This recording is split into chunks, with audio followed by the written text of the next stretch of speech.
صلی علی رسول الکریم اما بعد فاعوذ باللہ من الشیطان الرجیم بسم اللہ الرحمن الرحیم فاسألوا اہل الذکر ان کنتم لا تعلمون صدق اللہ العظیم۔ ایک سوال پوچھا میرے پیارے بھائی اور دوست، بہت ہی مخلص، اللہ تعالیٰ ان کی زندگی میں برکت عطا فرمائے۔ جاپان میں شیروز بھی ان کا نام ہے، جاپان میں رہتے ہیں، اپنا کام کرتے ہیں، اللہ ان کے کام میں زندگی میں برکت عطا فرمائے۔ ان کو کسی نے واٹس ایپ کیا ایک میسیج کہ قضا نمازیں زندگی بھر کی ہوں تو 2 رکعت پڑھیں، یوں ایسے طریقے سے 2 رکعت صرف پڑھیں تو 700 سال کی نمازیں بھی معاف ہو جائیں گی۔ میرے عزیز، دنیا میں کوئی ایسی،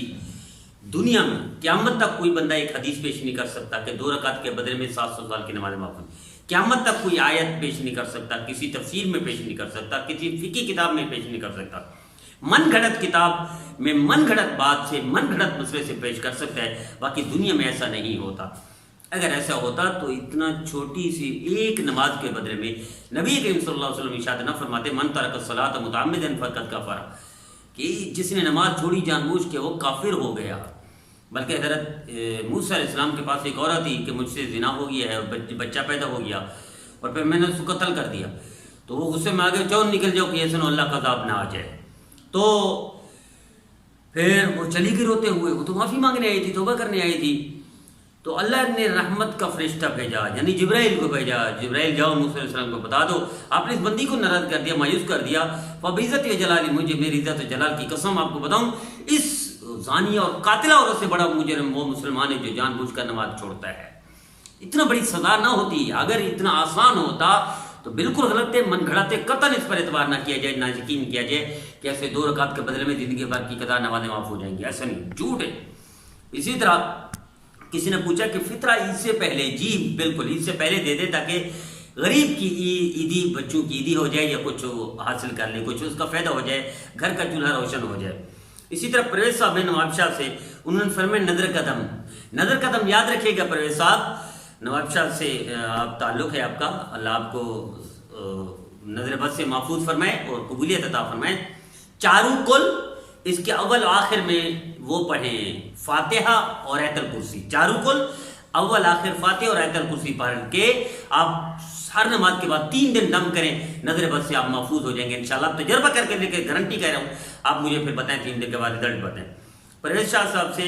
نواب شاہ سے کسی بہن نے پوچھا کہ وہ بال بنا کر گولا سا بنا لیتے پیچھے، تو کسی نے کہا اس سے وضو بھی ٹوٹ جاتا ہے، نماز بھی ٹوٹ جاتا ہے، روزہ بھی ٹوٹ جاتا ہے۔ میری بہن، یہ جو گولا بنا کر سر پہ چونٹی بنا لینا اور اس سے کھڑا کر دینا، اس سے نہ وضو ٹوٹتا ہے، نہ نماز میں فرق پڑتا ہے، نہ روزہ ٹوٹتا ہے، لیکن یہ منع ہے، ایسا کرنا نہیں چاہیے، لیکن اس سے روزے میں فرق نہیں پڑتا، نہ اس سے وضو بھی ٹوٹتا پڑتا ہے۔ اسی طرح پرویز شاہ صاحب سے کسی دوست نے پوچھا کہ شہوت کی نظر سے کسی کو دیکھا تو منی خارج ہو گئی تو کیسے فرق پڑتا ہے؟ جی میرے عزیز، اس سے روزہ ٹوٹ جاتا ہے، روزے کی قضا کرنی پڑے گی۔ اسی طرح کسی ساتھی نے پوچھا دبئی سے کہ ہم عید کی نماز، یہاں مسجدیں بند ہیں، عیدگاہیں بند ہیں، عید کی نماز نہیں ہوگی، ہم کیا کریں؟ تو میرے عزیز، وہاں گھر میں، ایسا ملک جس میں مسجد اور عیدگاہ میں پابندی ہو، گھر میں نماز نہیں ہوتی عید کی، لیکن ایسی جگہ جہاں پورے ملک میں مسجدیں بند ہوں، عیدگاہ بند ہو، تو وہاں گھر میں نماز ہو سکتی ہے، 2 رکعت ایک بندہ پڑھا لے، اس کے بعد خطبے کے بغیر بھی عید ہو جائے گی۔ لیکن اگر خطبہ بھی پڑھتے ہیں تو فاتحہ پڑھ لے، آسان خطبہ، ان پڑھ بھی دے سکتا ہے، فاتحہ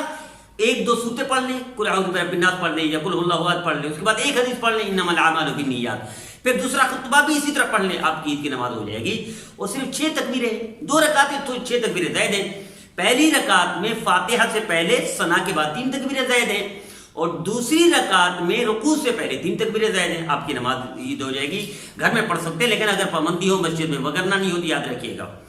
اسی طرح کسی نے